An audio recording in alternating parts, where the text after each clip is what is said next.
औज़ु बिल्लाहि मिनश्शैतानिर्रजीम बिस्मिल्लाहिर्रहमानिर्रहीम। सूरा अल कसस आयत 73।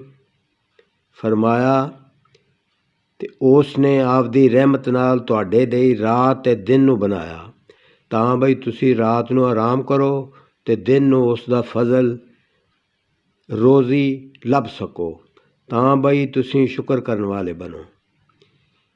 अगे फरमाया ते जेड़े दिहाड़े वो उन्हां नूं आवाज़ देवेगा ते आखेगा मेरे वो साजी कित्थे ने जिन्हां नूं तुसीं पूजा जावन वाला समझदे सी। ते असीं हर उम्मत विचों एक गवाह कढांगे। फिर असीं बेईमानां नूं आखांगे बई तुसीं सबूत लियाओ ते वो जान लवणगे भी सच्ची गल अल्लाह दी है। ते उन्हां तों वो सारियां गल्लां भुल जाणगियां ਜਿਹੜੀਆਂ वो झूठियां घड़दे हुंदे सी। बिना शक कारून मूसा अलैहिस्सलाम दी कौम विचों सी।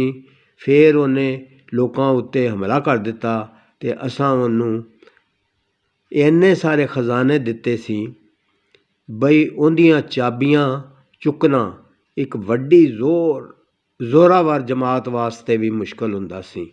जदों पई उनकी कौम ने उन्होंने आख्या तू एडे चाह जड़ा तेन चढ़िया है उनके सबबों घमंड ना कर।